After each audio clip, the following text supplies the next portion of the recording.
at one point they remade this book. So they reprinted it, sold for $1,500. I think this book might be worth maybe 8,000 or 9,000.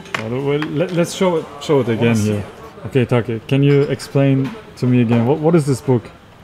It's a rare book. It was published in 1939 in Japan by Ihei Kimura. It's weird because he was appealing to a Western audience, but this is during the war years. Most of this war was during the in Asia, right? But there was hostilities towards America at this time, and so it was published in Tokyo in English. And then, crazy, and then next page here, it was it's the first edition of this book, and copyright 1939. Yeah. So it's a weird time for him to have published a book in English in Japan, and then using Leica makes sense because at the time, during the war years, Japan and Germany basically said we're on the same side, right? But and he just took photos of everyday Japan. Like there's no particular style, and there's no particular content. It was just whatever is, here's a sumo wrestler, and then there's these dancers, and I guess he kind of put them next to each other, or maybe his editor did. Yeah, and the interesting thing about this book is at the end, he gives all the stats, like, so for every page the photo was, he tells you what lens he used, and you can see they're all Leica glass, right? Yeah. And then what aperture he shot at. So you must have taken notes after every shot. Every shot, yeah. And then if he used the filter, right? So this particular shot here, he used the lights #1, and then what film he used, which looks like FK Super X. I don't know what that would even be. Right. And then the actual shutter speed. And then this is a weird one. It's like the developer he used. What developer? And the developing times. Yeah. So if someone wanted to copy him, I have no idea. And then finally the any other notes, and then the year that he took each photo. Yeah. So it's very I don't know what you say, like he was the otaku before the otaku of Leica photography. Yeah. But he's genuine because 1939 Leica, it was expensive, but it wasn't. There was no prestige around owning a Leica, right? Yeah. I think that only happened perhaps maybe in the 1980s and 90s, because even during the Vietnam War and the Korean War, the press photographers would still shoot with Leica. So it was just an everyday tool that people used. Nobody lusted after it like they do today. And here's this Japanese dude running around in middle of World War II, taking pictures of this Leica in Japan, and then nerding out on all the stats. Yeah. So I thought it was a really cool book. Making a book in English. And then making it in English. Euro. Oh, you found it? No, don't show it. It's worth way more. It's worth way more. Worth way more. It's like add another zero to it. Yeah.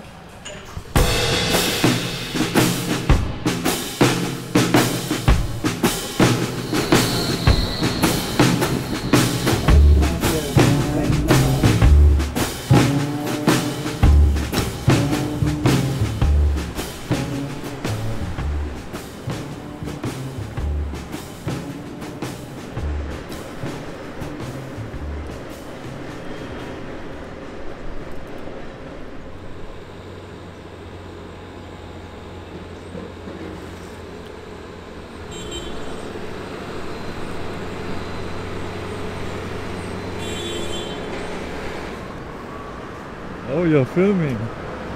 Quick. What's up? Quick. How's it going, man? Thank you for getting me this camera. It's a little Only crazy. for today though, but... Because it looks like a GR, it feels like a GR, but it feels like a 40mm f2 M Rocore. Oh, that's perfect then. Yeah. Well, it is definitely easier for street. You don't have to get as close. Yeah. But also it's great for compression and buildings. Yeah. Get a little bit perfect closer. For big open places like this. Yeah. Okay. So I think we should do one big round. Yeah. And have you been here before? This place? I mean, maybe I have at night by accident, but I don't recognize anything. Yeah, I'm curious to see how a Monday feels like in Berlin. Because the weekends are, of course, more exciting. Yeah. I heard you were even saying that even Hamburg is kind of boring during the week. Oh, it's super boring. Yeah.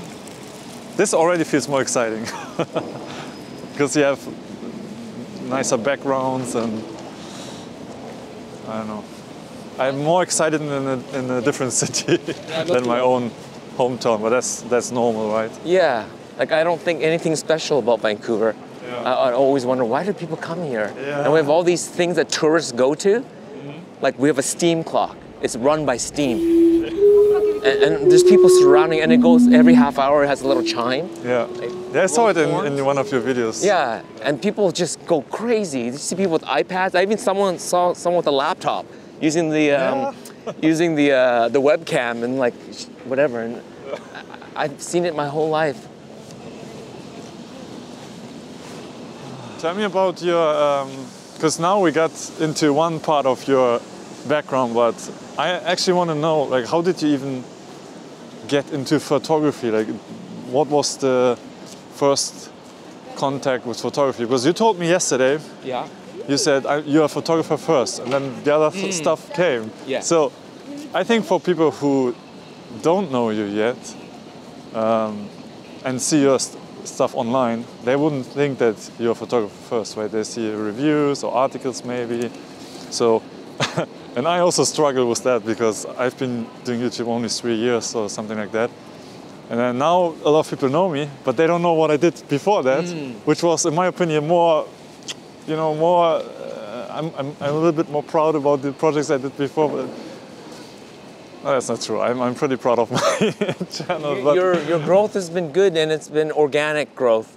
You know, you weren't featured by, other than your Leica video, you know, you grew organically, and that's a better way because you don't get ghost followers.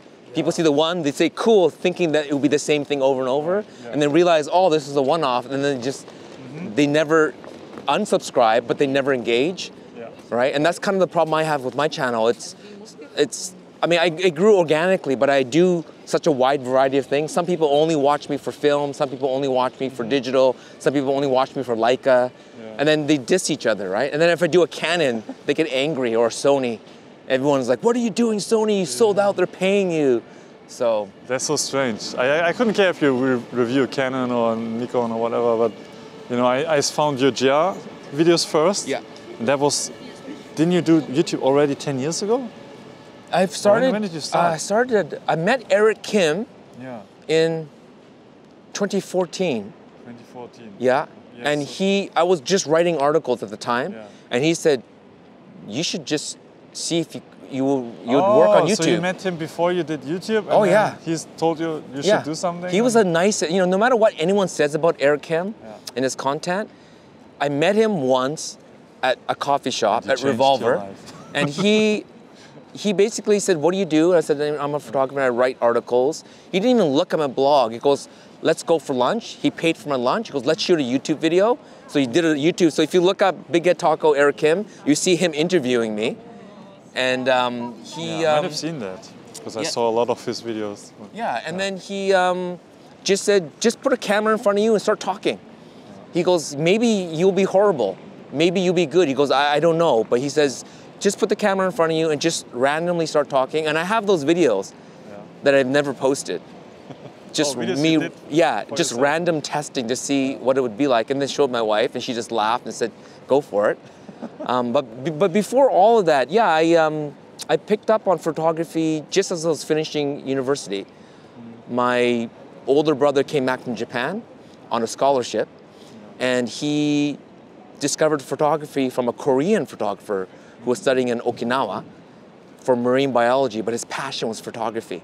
So your brother had his passion for photography first, and then you picked it up because of him? Well, I had a passion for capturing moments, meaning like I was a snap shooter.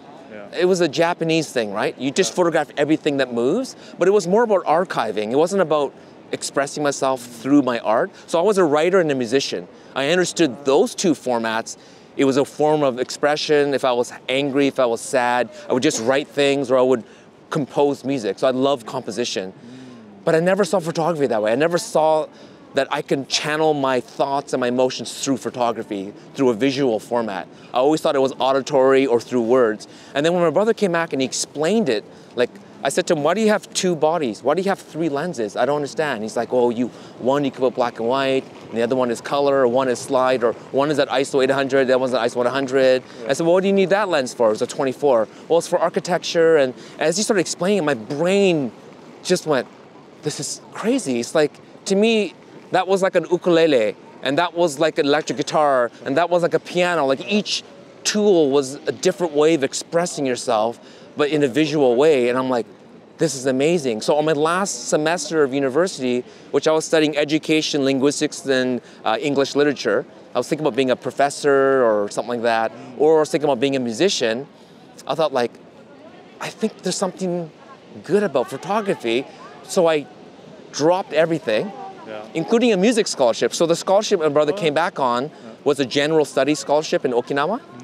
I won the music scholarship the following year. So when he came back, I was supposed to go to Okinawa and study music.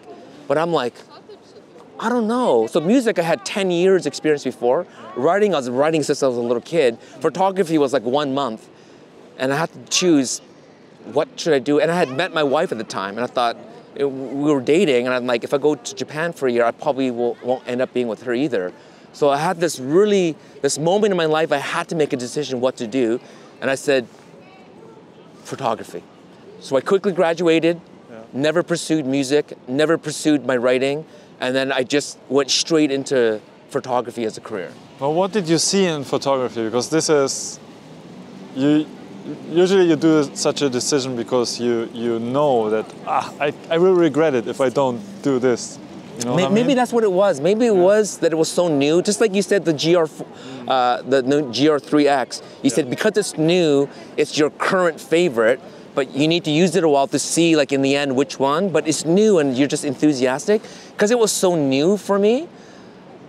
It just, I don't know, it just felt right. I hate those cliches where they say like, oh, it was just like you go with your heart or go with your gut. Yeah. And being Japanese, you kind of don't do that, right? You're very meticulous and you're very organized and you plan things out. And I had a 20-year plan on the back of my bedroom door where it says, I will buy a house by 25, I will be married by this. Yeah. My whole life was mapped out for me. I will be Bigheadtaco by this. Exactly. So when I jumped into photography, it seemed weird. And my first job was at Kodak, but I was order desk / warehouse. So here I was, the university degree, and I was going to go into graduate school and get a PhD. And here I was sweeping the floor. You know, hi. You good? Yeah. Good. We can't film here. Yeah. Go. Where you come from? Canada. No. Oh, from Japan. From Japan? Yeah. And Canada's good? Canada's good, yeah. France or British? No, Canada. Yes, the France. Oh, I see. Side. So, in Canada. Toronto or Montreal? Vancouver, even further. The British. The British Way side. British Columbia side, yeah. So closer to Asia. Ich bin aus Hamburg. Aber du bist kein Deutscher? Nein, ich bin halb Japaner. Ja. Sprechen Japanisch? Ja. Konnichiwa. Konnichiwa. May I take a picture of you? Am I allowed to take a picture of you? For me? Yeah, I want to take a picture of you, but I don't like the fence. I don't like the fence. Somewhere else, like maybe. No. Stop. Right here. Perfect. Right here. Yeah. All right. I like it. And what is your name? Abdul. Abdul Take. Sam. Samuel L. Jackson. Yeah. I want to know a bit more of a smile. No, you don't. Oh yeah. You want to take a mask off? Oh yeah. All right. See, I knew you had a good smile. I knew. All right, ready? Oh, you know what? I could change the aperture here. f2.8. All right, Abdul. Oh, handsome. Look at that. Thank you. Thank you, Abdul. Hi. This is Alexanderblatt. Yes. This is the east side. East Berlin here. Yeah. Here the Russia. Yeah. Well, where was the wall? Where was the old wall? A few kilometers. This way? I'll check out later. Yeah. And this Yeah. is the television turm. And was that part of East Berlin or West Berlin? East Berlin. Yeah? So it was made when? 60s, 70s? 70. 70s? Und das ist was für eine Firma? Fujifilm. Fuji. Ja. Fuji. Japan is good, Toyota good. Yeah. Japan. Admiral Yamamoto. Oh, yes. It's in the World War II. yes. Admiral. Yeah. Yamamoto. Yeah.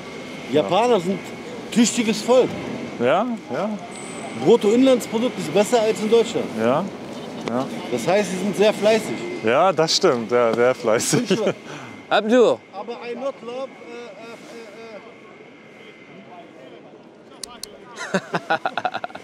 sushi. I not love sushi.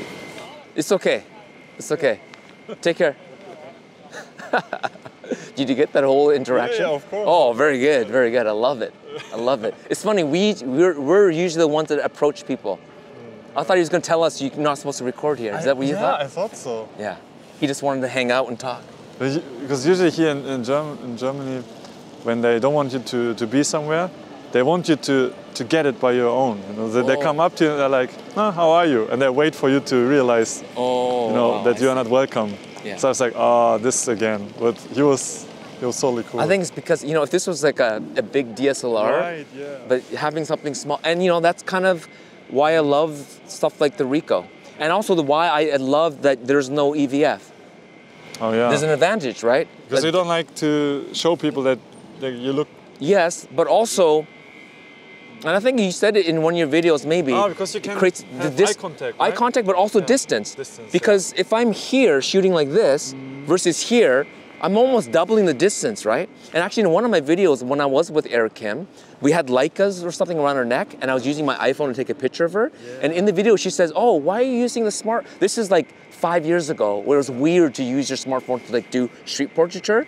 And I said, "Why are you using your iPhone?" So then I grabbed my Leica and I said, "Because if I do this," and then she actually went back. I said, "How does that make you feel?" She goes, "Oh, I get it now." So you can actually talk to someone, have it, so you know where to frame it.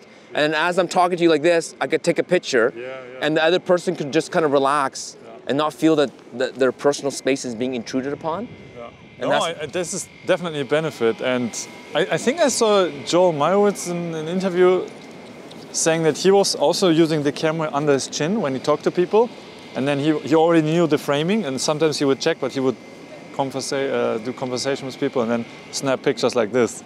So there's definitely a benefit of not doing this. Yeah, for sure. And I think, as cameras have evolved, right from the Leica from Oscar Barnack, he built it because he had some health problems. And at the time, cameras were on tripods and they were big. And once he got it, basically the Leica introduced photojournalism and street photography, because before that there was never photos of people walking down the street, or it was rare. Because it took you 10 minutes just to set up the camera in a spot. Yeah. And then you always have people looking into the camera. Yeah, because it was just a huge, amazing thing, and people were all curious. And ISO of film was like ISO 6, ISO 8. They were very slow. So the shutter speeds were really slow. And all of a sudden, Oscar Barnack puts movie film in the camera, and it's compact. You could take it anywhere and shoot. All of a sudden, you had these... That's what this felt to me when I first played with the GR. Using DSLRs, and then suddenly you have this. Yes. And you're like, oh, I can take pictures anywhere. Yeah. Even when my little day job or working somewhere, I always had the camera in the pocket, and I was like, oh, I can take pictures. I mean, why do you think everyone, I've been to weddings recently, no one brings a separate camera. Everyone just brings their iPhone or their smartphone, that's it. Because it's just convenient. For the average person, even something like this is not worth the money. Yeah, or they bring a big DSLR and then the real photographer gets upset because the other guys with the cameras try to sneak and take pictures. But with the GR, you can be a second photographer without interrupting the main photographer. Exactly. And the last wedding I went to, there was only 2 standalone cameras. There was this one old guy with a Canon IXI from like 10 years ago. Oh yeah, IXIS or IXI. I had the little point and shoot. Yeah. And me with my Nikon 35 Ti film camera. And we're the only 2. Everybody else had smartphones. Yeah. That's how it is, so to me, these kind of compact cameras are definitely an extension of that, in the spirit of that Leica, where even in the 90s, everything was moving towards automation. Autofocus was designed because people were misfocusing. All the 35mm SLRs from the 70s and 80s, people didn't know how to use the dials, and it was moving towards better and better point and shoots. And then those bridge cameras, like Olympus had those cameras that had it built in. Yeah, exactly. So to make things easier that you can carry around. And all of a sudden there's this shift of everyone carrying Canon 8U1s to Pentax SBOs and Olympus point and shoots because it just made it more convenient. And that's kind of what drove the photo industry. And then when digital came, it was another huge shift of people wanting to keep cameras that are light and compact, right? And this is the smartphones got better, but we can talk about it. This is interesting, I think. People often say, why do you use a GR if you can use an iPhone? The newest iPhone, you use it, right? Yes.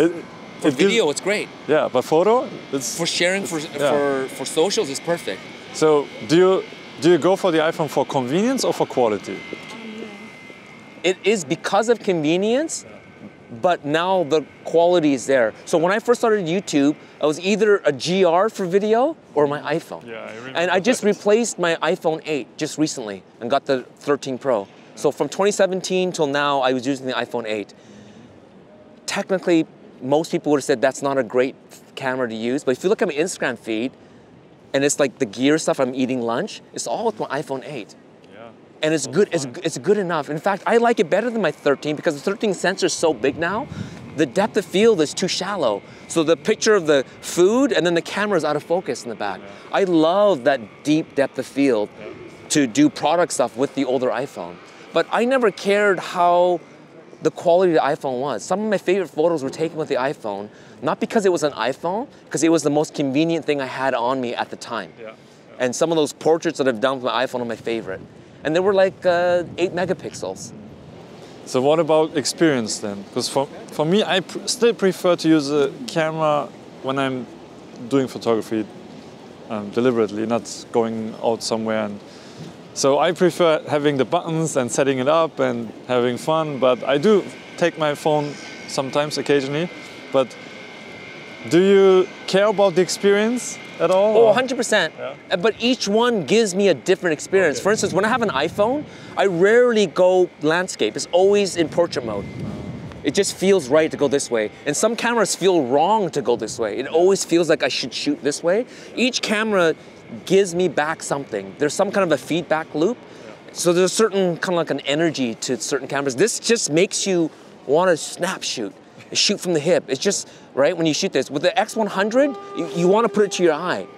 So even, you know, maybe for someone like, not even for you, like, there's a difference in height when you shoot like this to this, right? I even noticed...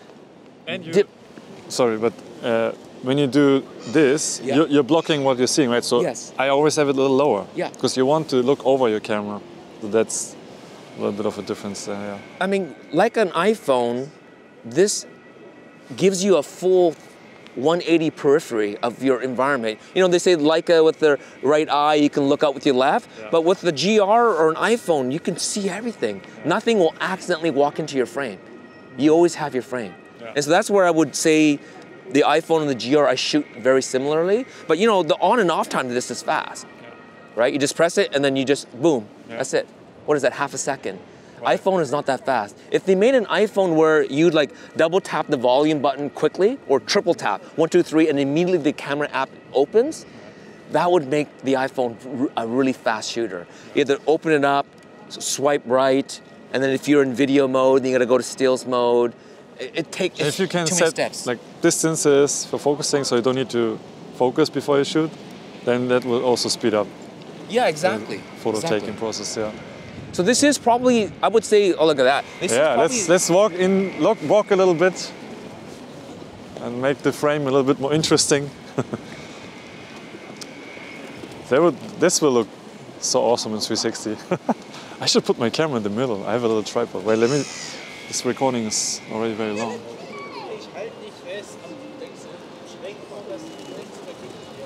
Oh. Ah, that would have been a cool shot. Oh, look at that guy. Yeah.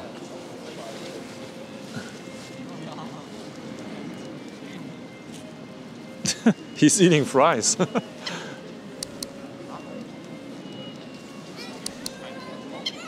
Carbs is not good for birds. Is this a pigeon? I've never seen a white Yeah, I've never pigeon. seen one. Yeah. Definitely different, eh? Let's talk to this guy. What are you setting up? Oh, for a smartphone. For smartphone. Are you doing time lapse? No, not exactly. Today I'm in Berlin for a protest for the legalization of cannabis. Oh, okay. And I'm going to film the protest. Oh. I'm part of the protest, and I'm wanting to document it. Oh, okay. But I still have 2 hours time, so I'm going around town. Is it today here? Today, yeah, it's in front of the Willy Brandt house. So what with this? What were you planning to do? Like just photograph the I see. tower. Oh, I see. So I think he's killing time because he's right. Yeah. Well, show me how you're doing it. I'm interested in why you're putting on a tripod. Like, why didn't you just hold it with your hand and? Because like that, I have more stabilization. If I'm holding it in my hand, I tend to move a bit too much. Exactly. Because you're excited. No, not that. I actually have an illness. I'm a little sick and my hands are a little shaky. So I can't make photos with my hand. Oh, I see. If I try, my hand will shake. Have you ever thought about getting like a monopod, like just one like this, but with little feet, like this? See, like this? I did, but I think a wheel tripod is something better. Yeah, it's more stable, but it's just so low for you. But it's okay. It's okay. It's like my height. It's okay for me, but maybe not for you. I see. So then you just kind of. I can show you something. Yeah, you bend down like that. Also start. Remote Bluetooth trigger. Exactly. Yeah.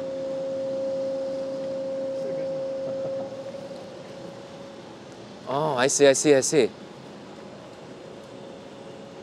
Oh, boom! Right there. You're gonna get the girl in the. I see. Now I'm waiting for the people to pass. Oh, because you don't want people in it. Exactly. Oh. I'm going to use those on my Instagram page. Oh, okay. I don't want people to see. Oh, you're right now. Oh, you just missed it. I have time. Oh, that's true. And then again, there goes. You're like, boom, right there. Ah. Your name? My name is Marvin. Marvin? My name is Take. Take, yeah. That's a cool name. Oh, thank you. Not gonna lie. I've never had anyone say my name was cool. Yeah. No, never. I think it is. Take, that sounds better than Marvin. Well, I like Marvin. Like Marvin Gaye. Damn it. So, what's your Instagram? Because we're filming a video, and we can show your Instagram if you want people to see your photos. Well, it's my private Instagram. Oh, it's private. Okay. But I can surely show it to you because I'm a person. I like to stand in the focus. If I'm making art, I'm also an artist. I make graffiti art and stuff. I also make T-shirts and stuff. Oh, okay. And sell those. The thing is, I just like, instead of using an artist name, I like to use my real name because I want people to know who's behind it. And I think it's better to use my real name and my real person instead of a synonym like an artist name. So I think it's better to use. So that means on Instagram people can find you under your real name, yeah? 1 second. Oh, there you go. Perfect timing. Look at that.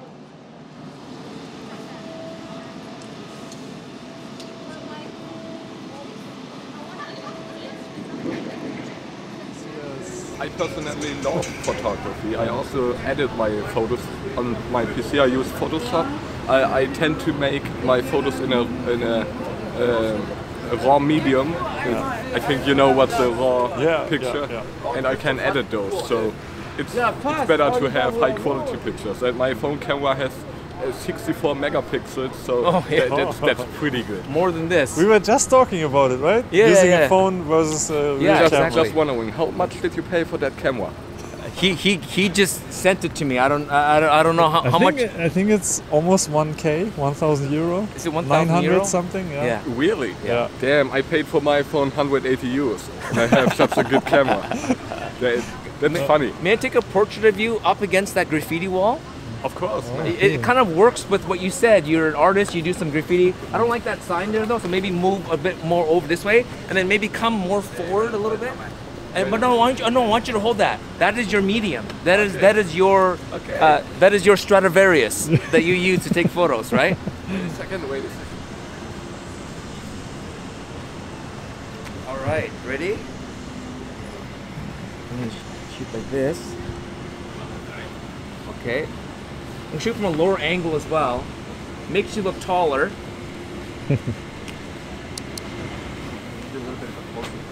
Can you put that camera up closer to you? Yeah, right, kind of right next to you. Yeah. There you go. Now I see your Stradivarius. All right. Thank you, Marvin.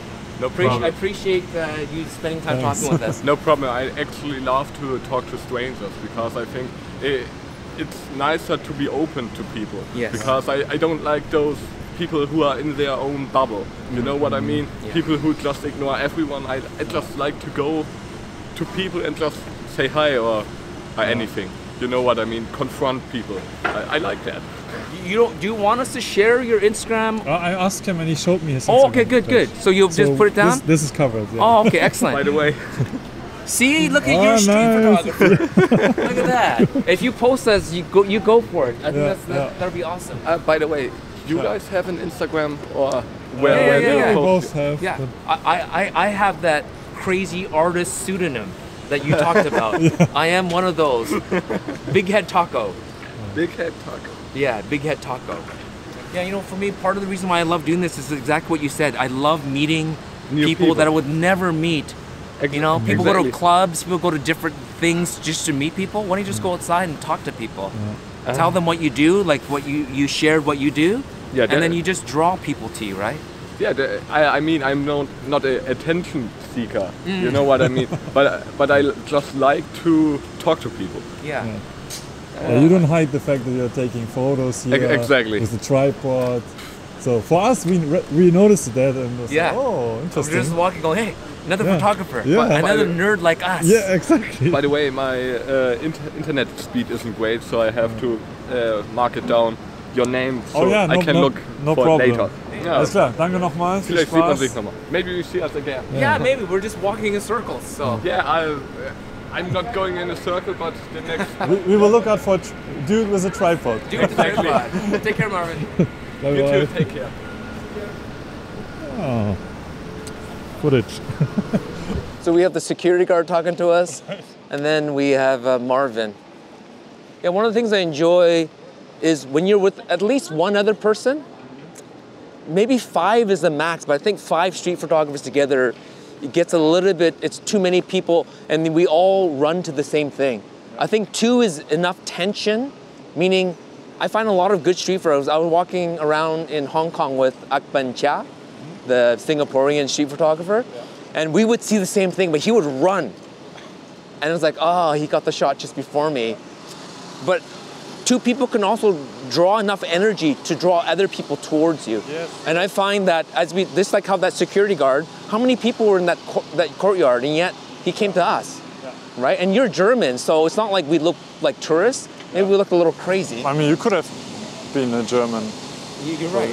We don't know. We're in Berlin. We're in Berlin. It's not Germany. Exactly. So I find that when there's 2 people, and I do enjoy, like, I find that when you do street photography, you learn to read situations very quickly. Yeah. And I find that when I watch a show like Comedians in Cars Getting Coffee, and he talks about how comedians, they know how to read a room, and they work off the energy of the room, right? Yeah. And they have to That's the adapt. struggle of it. They have to adapt. Yeah. And so they say that even comedians are really good with paparazzi or any kind of off question, because they're used to having quick comebacks. Yeah. They have to improvise very fast, where a lot of actors, they go off of a script. So sometimes when you talk to them in person, you find them, well, they're not as engaging as the movie. It was all scripted. The lines were scripted. And I thought street photographers are very similar. Yeah. Where That's true, yeah. we have to improvise all the time. And you want something, but something changes. You got to figure out a quick solution. And if you see someone you want to talk to, you got to figure out, okay, how am I going to approach this person? It's a mother with kids. So, but I really want the shot. What do I do? Well, maybe you take the camera away and you talk about their children. The focus is on them, right? You bend down, you talk to them, hey, how's it going? I like your little toy there, and say, you know, what are you doing here? And so you read a businessman. he's having lunch. He has no time for you. You got to be very direct with him because he's used to getting stuff done. Maybe he's a salesman or something. So you say, hey, you look awesome. Love to take a quick picture of you. Is that all right? And they don't want you to waste their time. Exactly. Right? So they're like, get to the point. Exactly. So you have to read each person differently. And I think the more cultures you understand, or the more you're at home with where you're at. So I find in new cities a little bit harder because I don't know the norms. I'm still trying to feel out people from Berlin, which I'm sure will be different from Munich. But that's how you do it. You talk to people, or you try to find out how locals work. Oh, that was kind of nice. We puts the hat. No, whatever. We're not focusing, but that's fine. But it's funny because I actually really love going out to do street photography with one other person, with a friend or someone, like we are doing. Because of that fact that there's an energy and a vibe you can get, that you can, how do you say? You can create. Yeah, you can create, and other people can sense that, and then you become less of a threat. Or if you're by your own, unless you're talking to people, you always look a little suspicious. Yes. Even if you're openly taking photos. Yes. But because no one does that. No one does photos by themselves. I do it, but it is harder. And I practice the art of approaching people alone. And one of them is to like my camera bag is. Yes. But the thing is, you look less intimidating, and having cameras like an X100, having a GR, or the opposite. If you're approaching someone cool and young and hipster, and you have a film camera, they come to you. They're like, oh, is that a Leica? It's like a Fuji X100, right? But they say, oh, is that a Leica? Oh, no, it's not. And you start talking to them, oh, it's so cool. And then you say like, can I take a picture of you with it? Yeah, sure, let's do it. So again, sometimes you can draw people to you with your camera. So you go to a coffee shop, or we sit in that corner there, and then you put your Leica on the top, and you want the hipsters to come to you. Or you use something like this, a GR or something small and discreet, and then you can just approach people and then take their photos. Yeah. I love that. Hello, how are you? May I take a portrait of you? You look fantastic. Nee, wir sind eigene Zwillinge. Zwillinge? He doesn't like pictures taken? Wir haben Vertrag mit Fernsehen und sowas.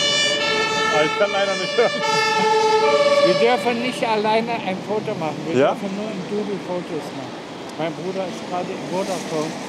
Wir sitzen da drin, wenn er noch will, kann er meinetwegen, wenn wir zusammen sind. Ihr sitzt hier drin im Café, oder? Aber nur zur Zeit. Nur zur Zeit, ja. Okay. Weil wir sitzen, wenn er Lust hat, kann er darf nicht alleine mit mir. Okay, ja, alles klar. Photos taken of him. No, he has a twin brother. Yeah. He is in a different store, and he said you're only allowed to take pictures of both of them. Okay. I'll come with you. No, I'll go. Yeah, no, his brother is still in the store, so you have to wait. Okay, I'll wait. Okay, immer ruhig bleiben. Dein Herz. Okay. Bis später vielleicht. Oh, that's cute. I want to wait for him. You want to stay here. What if he comes back? Right. That'd be awesome. So we have to look for his brother who looks exactly like him. And then find. You think he's just kind of play? Is he playing with us? Maybe he's like a He sounded very serious. He looks serious. I thought he was getting mad at us. I couldn't hear his reasoning. He was just saying we can't be photographed separately, which is weird, right?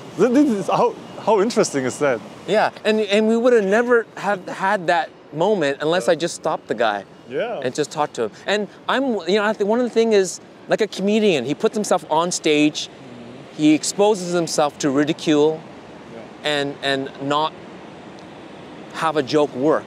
But he takes that risk, right? Street photographers are the same. They get better at making it working for them, right? Yes. If something is not working, they're like pointing that out. Yes. It's not hiding it and then, oh shit, they're not insecure, right? They show they have issues like everyone else. I actually think the insecurity, like for instance, courage is not courage if you're not scared. Courage is when you're scared, but you still do it. Right. So someone's like, I'm not scared of heights, then you're just an idiot. But if you say, I'm scared of heights, but I will climb Mount Everest, that's courage. Because they had a fear and they overcame it. People say they're shy, so they can't do it. I say, you know what? If someone is so brash that they're not afraid of anything, there's nothing special about you being able to approach strangers and taking their photo, because you don't care. I think it's those that have that fear to overcome a challenge or a hurdle, and to be able to get into street photography, approach strangers and get the shot, to me, that's better. And so I'm still a little bit nervous when I approach a stranger, and a little bit hurt when they reject you, or especially if they're mean to you. If they're really polite, say, no thanks, but have a good day. I'm like, okay, I didn't get the shot, I wanted a shot, but he didn't hurt my feelings. But sometimes you get people that are really angry, or like in the train, this one woman started yelling at Juan. Yeah. She thought we were taking pictures of her. She came up to him and was like pointing at him like this. and getting mad at him in German. But this does happen a lot when you're obvious with your photography. But she should have saw us. We were like out our window, and she was sitting across. Yeah, but some people just see the camera, and the fact that you're using a camera, not a smartphone, is enough for them to, even if you're not pointing at them. They're like, they can't be taking pictures without asking. And in Germany, lots of people always ask me, is it legal to do street photography? And everyone is allowed to take pictures. You're not allowed to publish them unless you get permission. Oh, really? And everyone here has the right of their own image. So, for example, this guy could say, I don't want you to take my picture. If you still do it, then, I don't know if you can do some legal action. I'm in Canada. So. I'm in Canada. Yeah, but we had a court deciding there was a case. A street photographer got sued by a woman, and he used that photo of that woman on a poster for his exhibition. But that is commercial use. Yes, of course. So you can sell books, sell prints, you can even charge money for your exhibition, but you can't use your photo. Yeah, you can pay for commercial use, or street photography. Street photography, yeah. Hey, look, and the sun's coming out too. We're gonna get awesome shadows. Now it's time to whip out the 28. Oh, so shall we wait for his brother, because we can also search him? He said he's in the Vodafone or something, right? Because I kind of want to move away from this spot because we have been here so long. Yeah. But we can check it out real quick. Maybe where's the Vodafone? Let's find him. That is our mission now, to find. Did he say what his name was? No, but he's sitting in that cafe. That was the bridge camera. Entschuldigung. Bridge camera. Oh, it's centimeters from hitting her. See, this is why I need someone besides me. A few moments later. Do you guys speak English? Yeah. A little bit? Can I take a picture of your shoes? Yeah. Just your feet. Yeah, Air Max 98s, Air Force Ones. He's a shoe fanatic. Okay. Berlin, you guys, your sneaker game is good. Okay. Everyone has really cool shoes. My shoes are not as cool, but just your feet. Okay. Let all my friends in Vancouver know that people in Berlin know how to wear sneakers. Ready? Get your feet ready to pose. Yeah, you've been posting random shoes on Instagram. Random shoes, yeah. I like sneakers. Yeah. Thank you. But yeah, you too. I want to stay here a little bit longer, but my cousin is not a fan of Berlin. She lived here for a little bit. She says it's a little dirty. It's a little I don't know many people who aren't living in Berlin who are fans of Berlin. Oh, okay. If you're not living in Berlin, you're probably not a fan of Berlin. But to me, Berlin feels like we talked about this, sort of like the New York of Germany. New York is also dirty and grimy, but it's the center of the universe almost, right? Culturally, it's very cosmopolitan. New York isn't really America. New York is just New York, right? If you go to New York and said, "Oh, I've seen the U.S.," like, no, you haven't. There's so much to do with, So that's the kind of vibe I'm getting off of here.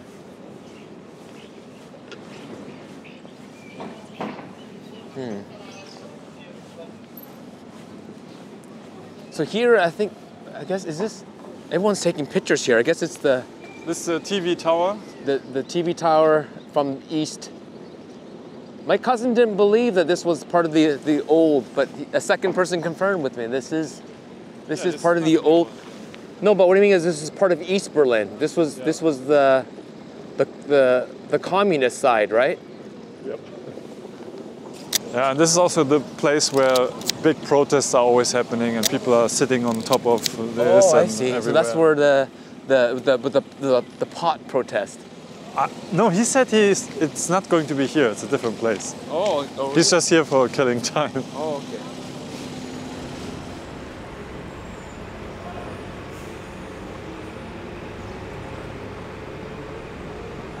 So what are you shooting nowadays? Like because you said you're not really calling yourself a street photographer. Do you even have time to go out and shoot?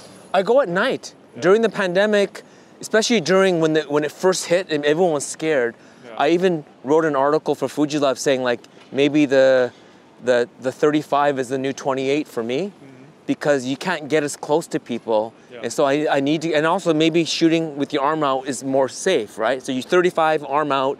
I started going out at night because there's no people. And like most artists, your artwork it reflects you and how you feel, right? So they say, if you want to know the artist, look at what they've created or produced. And so most of my pictures were about isolation and nights, lonely nights, right? I even did a project where I was inside my car and I was shooting through the windshield and using the rain droplets as like a filter and shooting throughout. So I just started focusing on mundane things that people would never think you would photograph, and try to make it as cinematic. So maybe add some movement, like a car going across so that you just get a streak of light, or empty parking lots, just really boring places that no one would ever expect me to go maybe. And a lot of what in terms of the skill set, came from like Hong Kong, because I love shooting at night in Hong Kong, but it's the opposite. Hong Kong comes alive at night. My city goes dead at night. So I did kind of, in terms of compositional things, I learned how to do that in Hong Kong. But when I came back to Vancouver, composition was fine, but then the content was so different. Because now it's suburbia, empty parking lots, cars just sitting there, empty parks. And so, I remember seeing some cool cars in the night photos you took. And it's funny, even that, the first time I shot it, this guy came out eating a big bucket of green tea ice cream, and his name was Don. It is all these old Cadillacs, and people are laughing, like that's such a cliche name for like some Italian mobster with all these Cadillacs. And he came out with a big bucket and said, "Hey, what are you doing?" I was like, "I love your cars, and I'm just taking," and I think it was with a GR too, maybe, or Fuji. And I said, "Oh, I love your cars, and I'm taking pictures of you, and they're amazing." And I showed him the pictures I took, and he's like, "Oh yeah, those are cool." I said, "Maybe one day I can get you to maybe drive it for me, and then we'll go to like this empty parking lot. And maybe if you have a suit, you can dress up in a suit." And he's like, "Yeah, sure, let's do it." So, wait, let me just check this out here. Oh.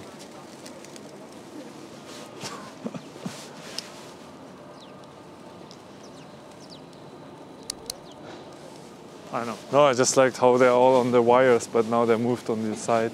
Well, what is that? There's the church. Well, I know. I'm not a local, so I see, I see. But I think I've been here with my brother yesterday at night. Yeah. There's a Christmas market. Yeah. But we are going to go straight, a little longer. I am having fun with this 40 though. Yeah. It is fun. Like you said, it's different. You're used to one thing and then you change it up. It's like when you move your furniture around in a room. It feels familiar, but it's a little different. Yes, and that's what it feels like. But I do forget sometimes. I'm trying to shoot you and the other fella. I gotta go back quite a bit. You saw how far back I have to go. You need some time getting used to it, because the GR was always 28, and it's since 1996, except for the GR21. Yeah, and there was a teleconverter for the GR Digital, I think that. Yes, it goes ultra wide. Yeah, but there was also a teleconverter that made the GR Digital tele. 40 equivalent. Was there really? Yeah, someone told me that. But it's the pre-APS-C GRs. Right, yeah. Do you know what sensor that was? That was 1/1.65, I think, or 1/1.7. Yeah. Did you ever own one of these? Oh yeah, I have the GRD4. Oh, are we gonna die? I've never tried them. People always say they have legendary black and white filters. They do actually. I like it.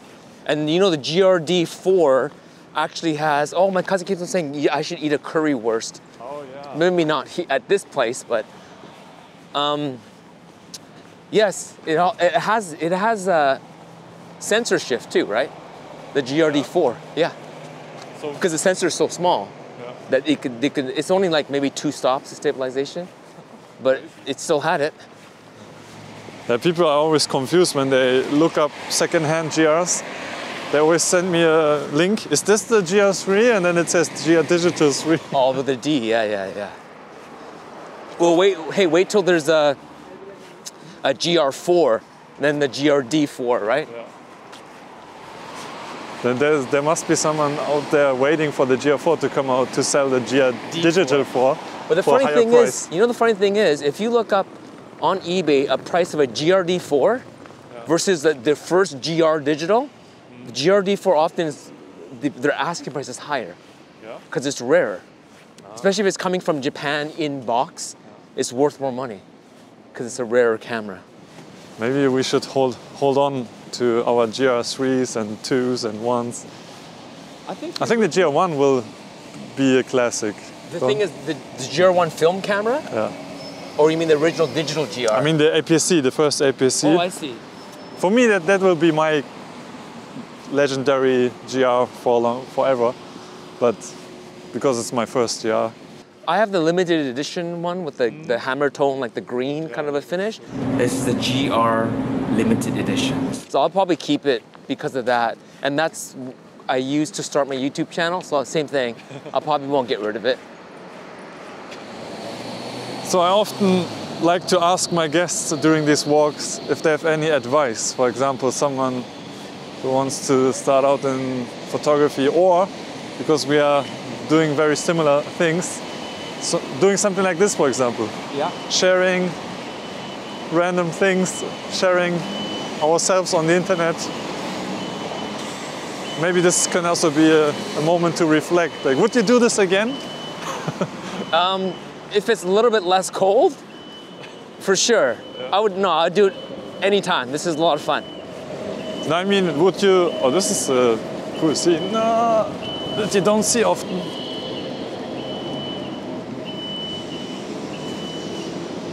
Never seen ATM moving. This is one way of stealing an ATM.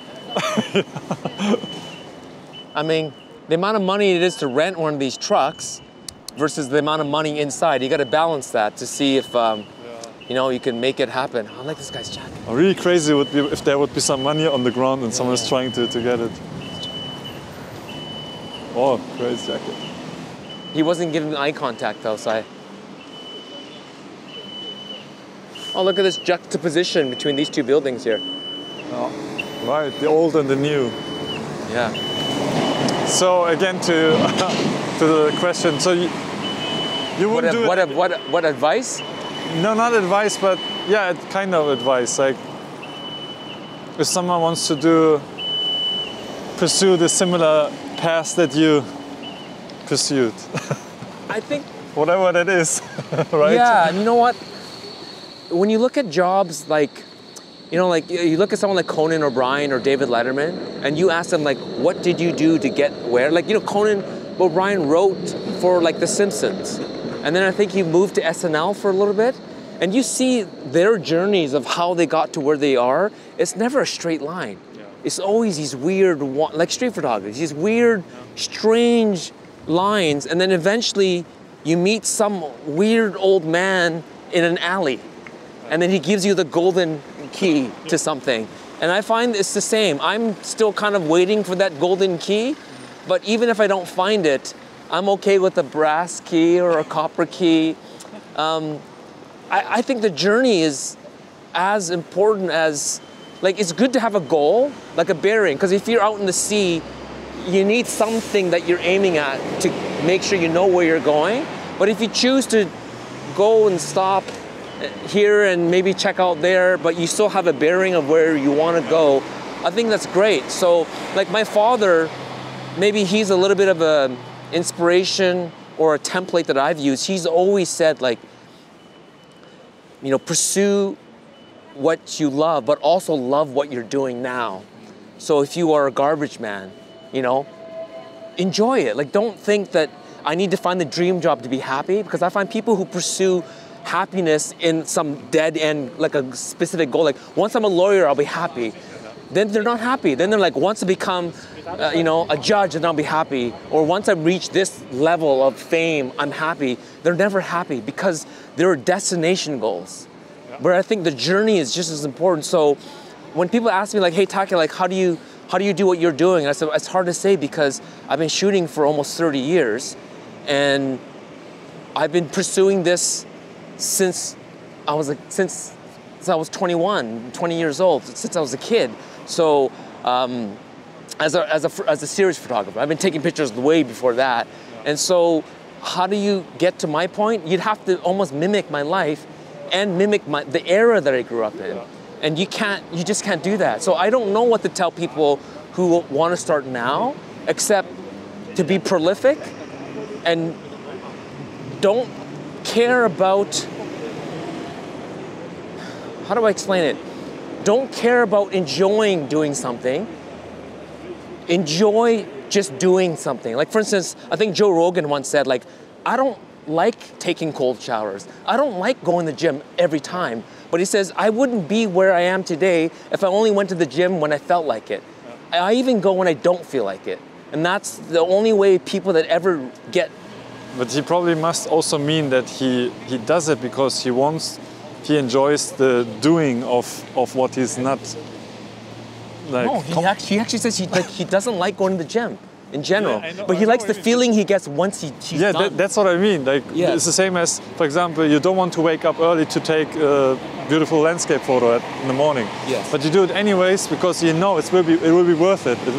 It will reward you, and you will feel something. And yes, but that is still to me short term. Some of my favorite photographers, one of them is Greg Girard. He calls himself Greg for a Day on Instagram. His projects are at least a decade. He'll say like Tokyo, 1979 to 1989. He spent a decade to create these photo books.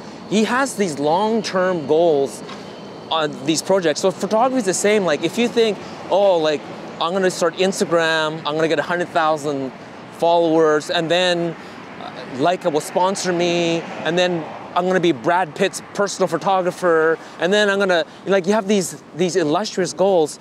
Well, a lot of people shoot for 20 years and never reach those goals, but what's the reason why you're pursuing? Like I have certain goals, but no matter what I'm doing in life, I'm still gonna take pictures. I don't really care what these things are. So I think sometimes young ones are looking for likes, they're looking for follows, and that's no way of building a portfolio of images. If you want to be a photographer, if you want to be an influencer and using photography as a tool to get there, then go for it. But I'm not like that. If Instagram disappeared, it wouldn't bother me. If YouTube was gone, I don't really care. I'm not a YouTuber. I'm a photographer. So if those things disappear, it'll hurt my brand, but it won't hurt my photography. It's just like if you're a chef using YouTube, if YouTube disappears, he's still a chef, right? He doesn't like, oh, I'm not a chef anymore because YouTube is gone. It's like, no, you're still a chef. If someone quits photography or being a chef because the platform that they used to use to get recognition and likes and all of that is gone, and they stop because of that, then they never really wanted to be a chef or a photographer. And I think that line of wanting to be one or not is a lot harder to recognize now, because back then you had to buy the camera, you had to buy film, you had to get it processed. The feedback loop was much slower. And so I tell people, look, I shot for a decade and no one ever saw my photos. So it was true, like I didn't enter contests, I didn't join clubs, I didn't make zines. So it's like, in today's world, they think you're crazy. Like, you shot for 10 years and never showed one person a photo. It's like, my generation, that was normal. You know, you pursued these things in isolation. I heard that even the music industry was like that. They said that what was happening in Seattle, like the whole grunge scene in the probably like mid 80s to the 90s, and then when Nirvana and Pearl Jam and all these Seattle bands started popping up, people in New York had no idea. They're like, so these music groups were germinating in these little pockets, and other people had no idea what's happening because there was no real internet yet. And these gems popped out. And now they said all the music, you could be in Berlin or in Australia, the music all sounds the same because everyone's hearing the same thing at the same time. Yeah, there's not enough time for things to germinate on its own without other people seeing it. Like they said, coffee shops around the world all look the same. The exposed brick wall, the wood, they're like, it doesn't matter where you go in the world, it all looks the same. The poor jazz musicians who have to record CDs for coffee shops. Yeah, you know, and so I find that in a way it's harder for young ones because one of the advices I actually give is don't follow too many people. Like some people say, Take, you're a snob, why do you follow less than 100 people? Because I personally don't want to be polluted. Like I have friends and people that I tell people, look, I don't follow my wife on Instagram. That tells you like, it's not about like I follow you, you follow me. It's like you see her every day, so yeah, you can look on her phone what she's doing. I have some of my closest friends. They know I don't follow them. I just don't because I said, look, what you do on Instagram doesn't. Yeah, I mean you're your own curator on the platform, right? You don't want to see stuff that I don't want to see. Yeah, exactly. Exactly. So when I wake up in the morning, I want to be both motivated as well as jealous. Go like, look at the stuff they're doing. Like, and I've removed people and then brought them back. Thinking like, either I don't like what they're doing anymore, or I'm bored with it. Think like, you know what? I thought this was really cool. Like during the pandemic, there was a family that they all play classical guitar, 2 sons and a mom and a dad. This is cool during the pandemic. And as things started opening up, I didn't have time anymore to watch them, so I just unfollowed. And I don't not like them. It just wasn't working for me at the time. And so, yeah, I wanted to curate what I consume, but I also don't want to be polluted by other street photographers. I know some people who can name every Magnum photographer, tell you every picture, and that's fine. You can be that type of person, right? Like, there's people who collect cars, but not sports car drivers, right? They might collect sports cars, but they don't really know how to drive. So there are people who appreciate photography, but not necessarily identify themselves as photographers. But I think a lot of photographers think they can learn so much from photo books. I don't think you can. Because one thing that I think, in that John Lehman video that I did with John, one of the things that John and I talked about, I don't think it was in the video though, was that basically, look, John's 6'3". I'm 5'5". That was the video when I realized how small you are, or how big he is. No, it seems like all my friends are tall, Yeah, well, he's big, right? He's a big and a tall fella, but him and I are standing next to each other, and our photos are different. Just even just the height of us makes a difference of how we see the world. And also, if one of us were female, if, for instance, John is this big white guy, and here's this little short Asian guy, how people react to me will be very different than how they react to John. In fact, we did that shootout in Hong Kong, where we both got film cameras and we did a shootout. Everyone said no to him. Can I take a picture? That was a no. Because here's this big, tall white guy asking, and here was me with my beautiful wife, and getting her to ask them in Chinese, like, hey, can my husband, and she had the little GR, and my videographer had a Sony A7 with the whole setup. So everyone was saying no to these two, and he was Chinese, but he was a tall Chinese fella. So everyone's rejecting them, and everyone's saying yes to me, right? So you are, the way you are as a person, the way you walk, whatever background you have, so you think, oh, I'm a woman and I'm of this skin color, this won't make me a good street photographer. It's like, no, it just makes you a different street photographer. You know, so if you're a big, tall, white guy, John's gonna approach situation, he realizes he's intimidating. So he has to be a little bit more passive and quiet, and maybe even like kind of, like I said, when you approach children or mothers with kids, you should kind of bend down to put yourself in like animals do it, right? To show dominance, they kind of bow down, then they know, okay, like so using body language, and I think that's really important for street photographers, body language, and being able to read people. And then your photography will look very unique to you. So when you take street photography courses, it doesn't matter who it is, you want to take Samuel's street photography course, you want to take Eric Kim's street photography course, a lot of it is because you admire their work, and but in a way, they almost want their work to look like yours, and it's kind of like, no, you shouldn't do that. Because not maybe, your photos will be you, and maybe it'll be better than the people you look up to. Right. But they will... As long as it's different, it will be more interesting than copying someone. It might be even worse because they're copying, because they have their own inner voice that's so powerful, and yet they're stifling it by trying to imitate other people that they admire. You see it in American Idol all the time. They're singing something, or like whatever those singing shows, and they're trying to sing like their favorite singer, and sometimes they stop and they say, look, stop trying to be this person. I want to hear your voice. And then they start singing, and they're like, that's your voice. Stop trying to be like this person. Because you can hear them picking up a nuance of a certain singer, a certain way they sing. And photography is the same. They're trying to mimic other people, like, oh, Sammy, you like the 28 and the 40. I'm gonna get a 28 and 40 and try to imitate you. You might be a 35 or a 50 or a 135. But you'll never know that if you're trying to copy other people, consuming other people's content. That's the problem when you have too many people you're following and you're constantly bombarded by things other people do, and you question yourself, should I also do that? And yeah, it's difficult. I'm not jealous of the younger generation who grew up with social media, because it's harder. It's harder. That's, I think, why a lot of people are lost. It's too many things. Yes. And in my childhood, you know, everyone was looking one anime or cartoon on TV, and that's it. The rest we didn't have in common. Yeah. Everyone had other hobbies, and we had other things, activities outside of school, and now it's like everyone's connected, and yeah. It's harder to be original, and that's why in my ecosystem I try my best to, like, I love sneakers. I love watches, and I incorporate them into my brand, because these are the things I personally love. And then you create, like, my shoes and cameras thing, where I have my feet in the pictures of camera gear, and then I layer it, like, oh, what if I put a camera bag under the camera, right? So now there's a bag, and there's a camera, and then there's my shoes. And it's like, oh, what if I put my watch in there? And these are, like, just fun things that I like. Yeah, you make it personal. It's if you're on social media, you're basically sharing not only your work, but it's also more about the person behind it, right? Personality. You want people to look at the photo and say, that's a Bigheadtaco photo, or that's a Samuel, that's a Rintaro photo, right?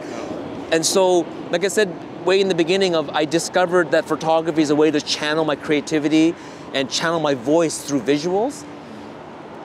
If you could teach people that, so instead of, like, trying to, like, oh, this is the angle, this is the lens that he uses, this is the angle I want to shoot because it looks like my favorite photographer, it's like he wasn't thinking that, or she wasn't thinking that. She was thinking, how can I express myself, or how can I get the shot that I want? And they weren't worried about those things. And it could also be just a stage in your career or your life. Using the GIF, for example, like, you didn't always use the GIF, right? No. So if someone sees it and is a beginner and says, oh, I got to pick up the GIF to start because this guy is using it.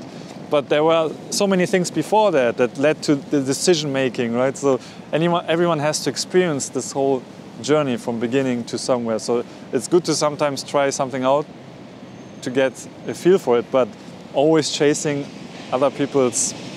yes.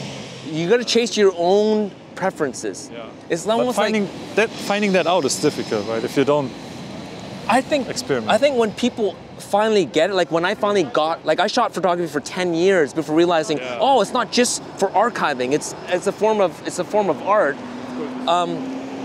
It took me to discover that. Now, this is pre-social media, so it didn't really matter. I wasn't being externally influenced, but it's like food, right? Imagine someone telling you, oh, this is my favorite chef. His favorite dish is this. Yeah. So I'm gonna eat it, and that'll be my favorite. It's like, dude, don't you pursue what you love to eat? And as much as you appreciate certain chefs and you say, oh, this is this chef's favorite food, you go to that restaurant, you eat it, and, like, it's good, but you know what? It's not really me. I think people can understand that because it's their personal taste, right? Mm-hmm. Their personal palate. Or you have a visual palate. The way that you see the world, and again, if you see your photography as the way that you see outwards and the way you want to express yourself, then you get it where it's like, hey, that's cool, but it's not for me. No. You know, I see certain photographers that I admire their work, but I would never shoot like that. Like Saul Leiter, using 90mm, 135mm compressed street photography with punchy colors and shooting through windows and stuff. Mm-hmm. I think it's cool, but I see 28. I see wide, right? I have two quick questions before we end. Yeah. One is, where do you see yourself in 5 years? I see myself still on my the only thing that will be consistent is I'll be taking pictures. Other than that, I actually don't really care where I'm at. I was just even telling my cousin, hey, if something cool came along that I thought was really interesting, I would drop YouTube and Instagram in a second if I thought that that was something that I would love to do. Yeah. Like, I don't know, Yeah, I think run a cheese farm in Switzerland, and someone says, hey, we have this beautiful farm, we make beautiful cheeses, would you want to come here and work and make these beautiful, but you can still go out and take pictures. Yeah. To me, as long as I'm constantly taking pictures, I'm happy doing almost anything. If YouTube right now is helping me to, and all my other projects is helping to pay the bills, it's just an excuse so I can keep on taking pictures. Yeah. But if some other platform or some other work gives me that same advantage to keep on taking pictures, then I'll just take it. Yeah, I agree. It's all about taking pictures, and I think you're older than me, right? So you're doing this way longer than me, but it's something you will never stop, right? It's something that will always, I can never imagine stop taking pictures or doing something with the camera or creating videos. Right? Well, like, my father, his hobby is knowledge. He loves studying. You know Tai Lopez? He was always reading books. Yeah. He got his first PhD at 65. He got his second PhD at 72. Wow. And he's still running multiple businesses. He's like that kind of Japanese guy that he's like an academic. Yeah. He'll never stop. His business partner, Dr. Okami at the Keio Daigaku in Tokyo, of systems engineering, he's a professor emeritus, right? So he's 83.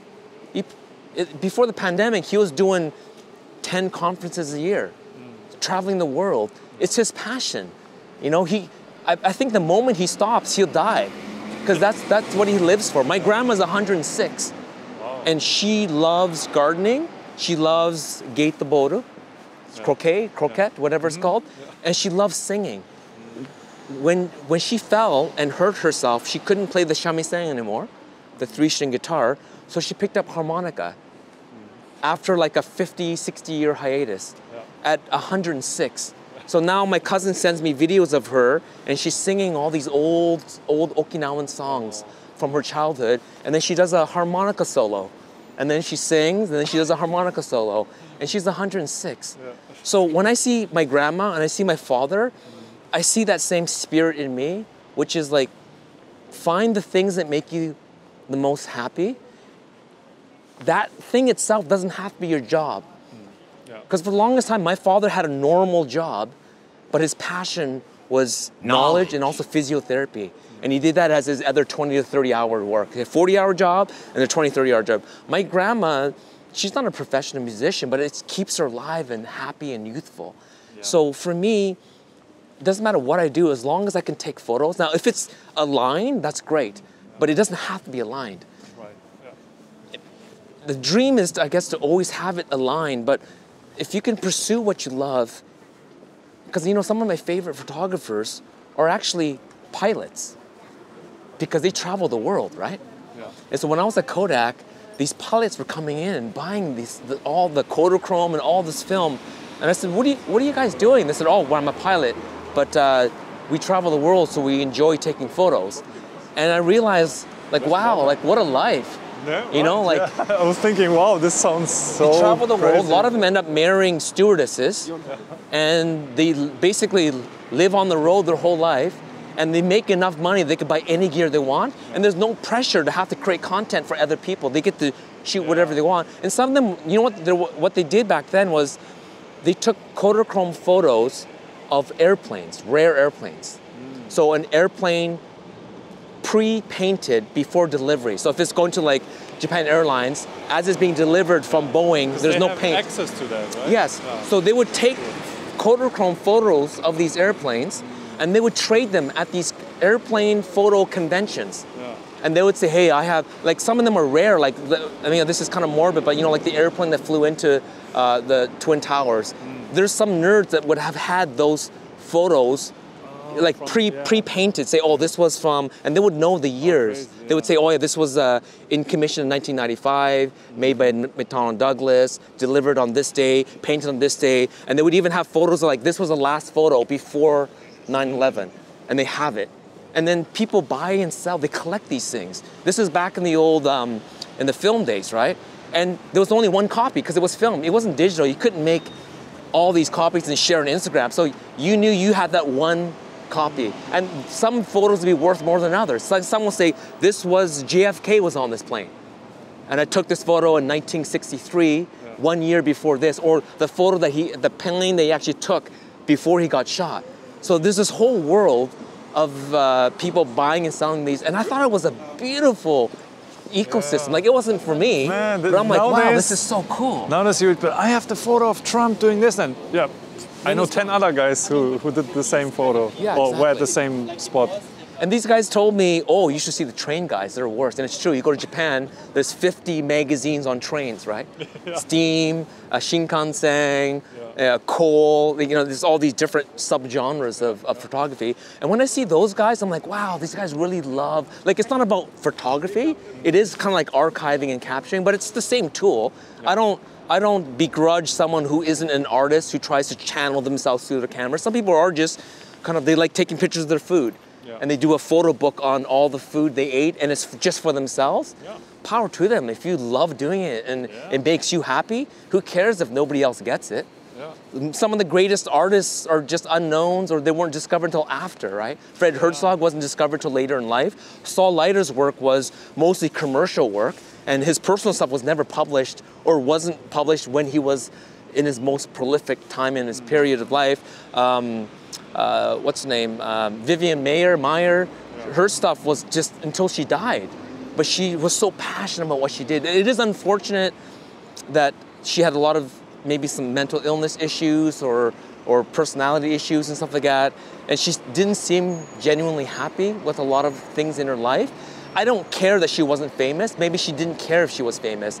But if she made her more interesting later on. But yes, but if she enjoyed clicking and that was the one thing in her life that gave her a sense of peace, then I'm happy for her. And I don't really care. If she said, I don't care if I ever got famous, perfect. Because if that's never something you wanted, then I wouldn't want to project that onto you thinking everyone wants fame and fortune, because some people just don't. That's true.